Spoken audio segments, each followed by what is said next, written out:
السلام عليكم ورحمة الله وبركاته. الحمد لله وحده والصلاة والسلام على من لا نبي بعده. فقد قال الله تعالى في الكلام المجيد: أطعنا سادتنا وكبراءنا فأضلونا السبيل ربنا آتهم ضعفين من العذاب ولعنهم لعنا كبيرا. সম্মানিত প্রধান অতিথি ও বিশিষ্ট অতিথিবৃন্দ এবং বিভিন্ন জেলা থেকে আগত সোনামণির পরিচালকবৃন্দ এবং আহলে চন্দন বাংলাদেশের বিভিন্ন জেলার সভাপতি ও প্রতিনিধিবৃন্দ এবং সর্বাগ্রে আমার প্রাণপ্রিয় কোচি ও কাচারা সোনামণিরা, আহলে হাদিস চন্দন বাংলাদেশের সংগঠনকে জোরদার করার জন্যই কিন্তু সোনামণি সংগঠনের উদ্দেশ্য আমাদের নয়, যেটা অনেকেরই ধারণা। কারণ প্রত্যেকটি সংগঠনের শিশু সংগঠন আছে, সেই দৃষ্টিকোণ থেকে যদি কেউ ধারণা করেন, ধরেন এটা ভুল নয়, কিন্তু আমাদের উদ্দেশ্য আরো বড়। সুন্দর মানুষ তৈরি হোক, আল্লাহ পাকের প্রেরিত অভ্রান্ত সত্যের চূড়ান্ত উৎস আল্লাহর ওহীর আলোকে, এটাই আমাদের উদ্দেশ্য। কোন একটি সংগঠনকে রাজনৈতিক ক্ষেত্রে প্রতিষ্ঠা করার জন্যই আমাদের সোনামণি প্রয়োজন নাই, যুব সংঘের প্রয়োজন নাই। আমাদের উদ্দেশ্য একটাই, একটা ছেলে জান্নাতি হোক। কথা বুঝতে পারছেন? একটা ছেলে জান্নাতি হোক, এটাকে আমরা চাই না। আমরা কি সবাই আদম সন্তান নই? যদি হিন্দুর ছেলে যদি সোনামণি হয়, আমি তাকে নেব। সে যদি মেনে নেয় যে আমি আল্লাহ রাসূলের জীবনে আদর্শ অনুযায়ী নিজের জীবনটা গড়ব, অলরেডি তার জন্য কংগ্রাচুলেশন থাকবে আমাদের সংগঠনে। আমরা কখনোই তাদেরকে কারো বিরুদ্ধে প্রতিপক্ষ হিসেবে গড়ে তুলতে চাই না। আমরা চাই একটা ছেলেকে জান্নাতের হকদার বানানোর জন্য সাধ্যমতো চেষ্টা করা। প্রত্যেকেই নিজের মনের কোণে চিন্তা করুন, একটু পরে যদি আমার মৃত্যু হয়ে যায়, মৃত্যুর পরে যদি আমাকে আল্লাহ পাক আমাকে জাহান্নামের জন্য নির্বাচন করে থাকেন, তো নিজের জাহান্নামের জ্বলন্ত আগুনে নিজের পুড়ন্ত দেহটাকে একবার নিজে নিজে মনে মনে কল্পনা করুন। আর ভাবুন, আপনার এই সুন্দর ফুটফুটে সন্তানটা যদি ওই জাহান্নামের আগুনের খোরাক হয়, পিতা বা দাদা বা নানা হিসেবে আপনার কি দৃশ্যটা ভালো লাগবে? বলুন, এটা কি ভালো লাগবে? এই মনের বেদনা থেকেই আমরা সোনামণি সংগঠন করেছি, যেন আমার সন্তানটা জাহান্নামের আগুনে পুড়ে ধ্বংস না হয়ে যায়। দুনিয়াতে যার পায়ে একটা কাঁটা ফুটলে আমার চোখ দিয়ে পানি চলে আসে, সেই বাচ্চাটা কালকে জাহান্নামের আগুনে পুড়বে, এই দৃশ্য কেমন করে সহ্য করব? স্রেফ এই অনুভূতি থেকে সোনামণি বলেন, যুব সংঘ বলেন, আন্দোলন বলেন, লেখনী বলেন, বক্তব্য বলেন, যাই কিছু আমাদের জীবনের একটাই লক্ষ্য, যেন মানুষ জাহান্নামের থেকে বেঁচে জান্নাতের অধিকারী হয়। আর এটা করতে গেলে শয়তান চিরদিন পিছনে বাধা সৃষ্টি করবে, এটা আপনারা জানেনই। আল্লাহ রসুলকে শয়তান ডিস্টার্ব করেছে, আমাদেরকেও শয়তান ডিস্টার্ব করবে। আর যদি কোনো রকম বাধা না থাকে, কোনো কাজ আগায় না। যারা ভীতু তারাই বাধাকে ভয় পায়। আমাকে জান্নাতে যেতে হবে। আপনি একবার চিন্তা করুন, একটা নৌকা যদি ডুবতে থাকে, আর তখন যদি তাকে বলা হয় যে তুমি একটু বসো, তোমার জন্য ভালো লঞ্চ নিয়ে আসছি, ও কি দেরি করবে? লঞ্চের অপেক্ষায় কি ডুববে নাকি? ঝাঁপ দিয়ে পড়বে না? আমাদের অবস্থা ঠিক তাই। কবে কি হবে না হবে আমার দেখার কথা না। ইন্নাহুম ইয়ারাউনাহু বাঈদা ওয়া নারাহু কারীবা। আল্লাহ বলছেন, ওরা মৃত্যুকে অনেক দূরে মনে করে, আমরা মৃত্যুকে খুব নিকটে মনে করি। আমরাও ঠিক তাই ভাবি।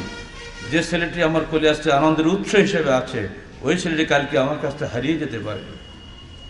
তার আগেই যদি আমি শিক্ষা দেই তাওহীদ কাকে বলে, শিরক কাকে বলে, মৃত্যুবরণ করলেও সে আমার জান্নাতের ওসিলা হবে। জানাজার সময় আমি তাদের পৃথক দোয়া পড়বো, আল্লাহুম্মা জাআলহু লানা যুখরান, আল্লাহ তুমি আমার জন্য পরকালে তার সঞ্চয় হিসেবে কবুল করো, সালাফান, আমার অগ্রগামী হিসাবে কবুল করো। সাধারণ জানাজার যে দোয়া পড়ি, এই দোয়া কিন্তু ওই বাচ্চার জন্য পড়া হবে না, কারণ ওই বাচ্চা আমার অ্যাডভান্স সঞ্চয় হিসেবে চলে গেল, সেই কিয়ামতের দিন আল্লাহ কাপড় ধরে বলবে, আল্লাহ আমার আব্বাকে না নিয়ে আমি জান্নাতে যাব না। প্রত্যেক ঘরে ঘরে এরকম সুন্দর বাচ্চা তৈরি হোক, এটা কি বাবারা চান না?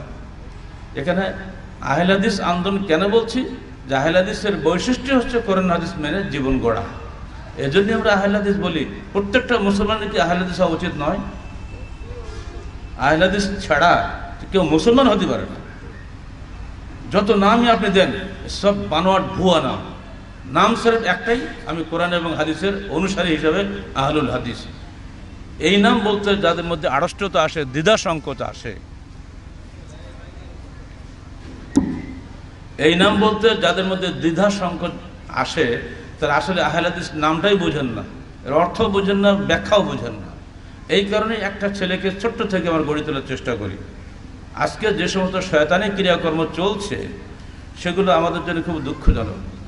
আপনার এই ছেলেটি যদি আজকে অন্য সংগঠনে থাকতো, সে তার নেতা নেত্রীর জয়গান গাইতে এতক্ষণে চিৎকার দিয়ে শেষ করে দিত।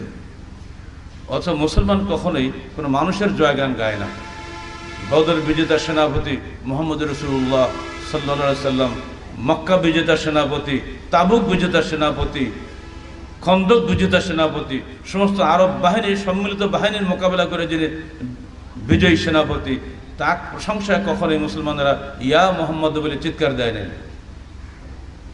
আজকে আমার বাচ্চাটাকে বলতে বাধ্য করা হচ্ছে, ওই মন্ত্রী আসছে 2 ঘন্টা রাস্তা দাঁড়িয়ে থাকো, প্রচণ্ড গরমে 4 ঘন্টা দেরি করে আসলে আমাকে দাঁড়িয়ে থাকতে হবে, আসার পরে চিৎকার দিয়ে তার নামে স্লোগান দিতে হবে। এই যে ব্যক্তি পূজা চলছে মানবতার নামে, বিভিন্ন তন্ত্রমন্ত্রের নামে, আমার সোনামণি ওইটা কখনোই করবে না। বেশি বেশি আলহামদুলিল্লাহ বলবে, সুবহানাল্লাহ বলবে, আল্লাহু আকবার বলবে।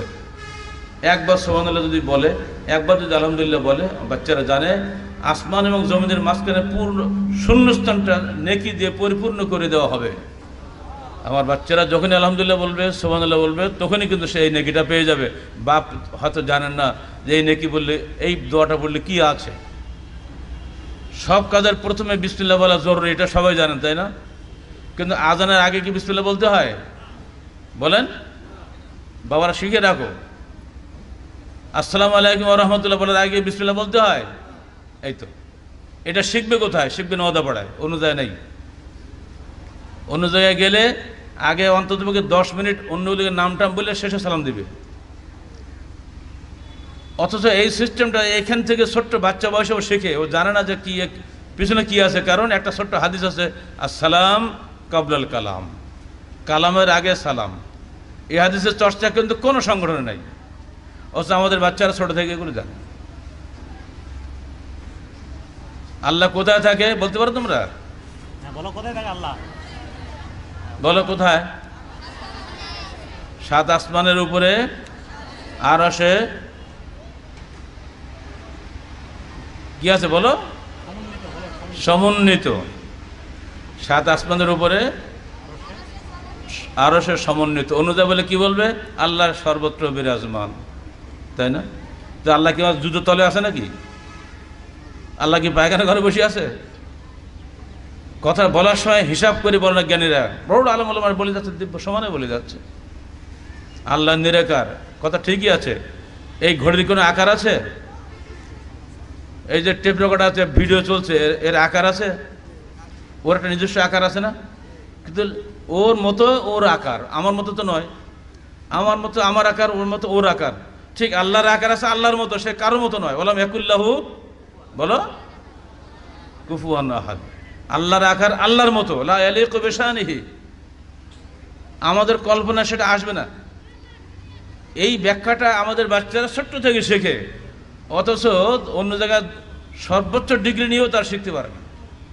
যদি আমার ছেলেটা এরকমভাবে শিরিক মুক্ত আকীদা বিশ্বাস নিয়ে আজকে মৃত্যুবরণ করে, কালকে হাসতে হাসতে জান্নাতে চলে যাবে।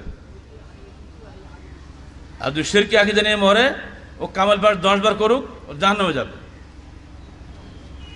এই জন্য সোনামণি যুব সংঘ আন্দোলন একটা ইউনিভার্সিটির চেয়ে অনেক বড়। এখানে তারা সম্পূর্ণ কোর্স ফিনিশ করতে পারে। আজকে দেখলেন না, ছোট্ট বাচ্চা ছেলে 10টা হাদিস অর্থ সব মুখস্থ বলে দিচ্ছে, অথচ বড় আলেমরা সারা জীবনও আর 10টা হাদিস মুখস্থ বলতে পারবো না। এইগুলো উদ্দেশ্য একটাই, আমি প্রথমে বলে দিয়েছি, সেরে মৃত্যুর পরে আপনার বাচ্চা আমার বাচ্চাটা যেন জাহান্নামের আগুনের খোরাক না হয়, এই উদ্দেশ্যেই আমরা সোনামণি সংগঠন করেছি। সূরা হজ 22 ও 23 নম্বর আয়াতের আলোকে, 23-24 নম্বর আয়াতের আলোকে আল্লাহ পাক বলছেন, আমি যারা জান্নাতি হবে তাদেরকে আমি স্বর্ণ কঙ্কন পরিধান করাবো, মণিমুক্তা, স্বর্ণ কঙ্কন থেকে সোনা, মণিমুক্তা থেকে মণি। ব্যাস ওই দুটো আয়াত কভার করেছে ছোট্ট দুটো শব্দের মধ্যে, সোনা এবং মণি। আগের দিন পরে এই মসজিদে যত আলেম ওলামা ধরে সকলে মিলিয়ে আমরা নাম কি হবে সিলেক্ট করার জন্য সবাইকে প্রস্তাব দিলাম। এক একজন এক এক রকম বলে, কোনোটা সিদ্ধান্ত হয় না। চলে গেলাম বাসা, তখন থাকতাম হড়গ্রামে। রাত্রে ইস্তেখারা করলাম, আল্লাহ তুমি একটা নাম এলকা করে দাও, কারো ইখতিলাফ হচ্ছে না। ফজরে এই তাহাজ্জুদে উঠে দিকে হঠাৎ করে নাম চলে আসছে, এই নামটা, এটা অন্তরের মধ্যে আল্লাহর পক্ষ থেকে এলকা হয়ে গেল। এসে বললাম, সকলেই কবুল করে নিল। বলে এত সুন্দর নাম কোথেকে আসলো? যেটাকে আল্লাহ পাঠায়নি, কিন্তু আল্লাহ তোমার নাম। আমার বাচ্চাকে সোনামণি হবে না কিয়ামতের মাঠে? আমার সন্তান জাহান্নামের আগুনে পড়বে, এটা দোষ সহ্য করা যাবে? প্রত্যেক বাপকে বলছে, দয়া করে আপনার সন্তানটা জান্নাতের সন্তান করার জন্য সাধ্যমতো চেষ্টা করুন। রাজি আছেন? মুরব্বীরা রাজি আছেন? বাবা তোমরা রাজি আছো? তোমরা জাহান্নামে যেতে চাও না জান্নাতে যেতে চাও? যেতে গেলে সোনামণি যা প্রশিক্ষণ হচ্ছে নিয়মিত করার চেষ্টা করো। আল্লাহ পাক আমাদের সবাইকে সাধ্যমতো প্রচেষ্টা কবুল করুন। যারা এলেন আজকে প্রধান অতিথি হয়ে, বিশেষ অতিথি হয়ে, তারা যেহেতু আমাদেরকে ভালোবাসেন, তাদের ভালোবাসাকে আমরা সম্মান দিয়েছি মাত্র, এর বেশি কিছু নয়। তাদের যোগ্যতা, মেধা, প্রতিভা তাদের ক্ষেত্রে আমাদের চেয়ে অনেক অনেক গুণ বেশি। শুধুমাত্র আমাদের সোনামণিদেরকে এবং আমাদের সংগঠনকে তারা দোয়া করতে পারেন অন্তর থেকে, এই বিশ্বাস নিয়ে কিন্তু আমরা তাদেরকে এখানে আহ্বান করেছি। সেই হিসাবে আমরা অতিথিবৃন্দকে সংগঠনের পক্ষ থেকে এবং সর্বোচ্চ দায়িত্বশীল হিসাবে আমি ধন্যবাদ জানাচ্ছি। তারা প্রাণ খোলা দোয়া করবেন এবং আগামীতে আবারও আসবেন, যদি আল্লাহ পাক তাদেরকে হায়াতে দ্রাস করেন, আমাদের সাথে আবার যদি দেখা হয়। আর নইলে ধরে নিতে হবে এটি আমাদের শেষ দেখা। প্রত্যেকেরই সঙ্গে ধরে নেন আজকে আমাদের শেষ দেখা। আগামী বছর পর্যন্ত যদি বাঁচি, আর যদি সব দিকে সুস্থ সামেলে হাল হয়, আর যদি ধরে নেন নিঘাত জেলখানা তো বাংলাদেশ আমাদের ভাগ্যে আছেই, যদি আবার সেই নতুন কোনো জায়গায় যেতে না হয়, আবারও হয়তো দেখা হবে। আমার আজকের ওসিয়ত সবার কাছে, নিজ নিজ সন্তানকে পবিত্র কোরআন ও সহিহ হাদিস অনুযায়ী গড়ে তোলার চেষ্টা করুন, কারণ এর বাইরে কোনো পথ নেই জান্নাতে যাওয়ার। কোরআন এবং সহিহ হাদিসের পথ বাদ দিয়ে অন্য পথ দিয়ে যদি আপনি যাওয়ার চেষ্টা করেন, নিঘাত আপনি ব্যর্থ হবেন, এটা আল্লাহর কথা। অতএব আসুন আমরা নিজের জীবনকে পবিত্র কোরআন এবং সহিহ হাদিসের আলোকে গড়ে তোলার জন্য চেষ্টা করি। সেই সাথে আমাদের জীবনের সবচেয়ে আনন্দ ঘন নিয়ামত হচ্ছে আমাদের সোনামণিরা, বাচ্চারা। আমাদের ডক্টর সাখাওয়াত সাহেব চমৎকার কথাটা বলেছে, আমার সামনে খুব ভালো লেগেছে আমার। দেখো একটা ফেতনা, ছেলেপিলে এতই সমস্যা করে, এটা ভাঙে সেটা ভাঙে। ওল স্যার ফেতনার সঙ্গে আল্লাহ জিনাও বলেছে, জিনাত। তাই জিনাত বলেছে বলেই তো ফেতনা সহ্য করি আমরা, কথা ঠিক বলেনি? একই করে আল্লাহ জিনাতও বলেছে, জিনাতুল হায়াতের দুনিয়া, ইন্না আওলাদাকুম ওয়া আমওয়ালুকুম ফিতনা, ফিতনাও বলেছে।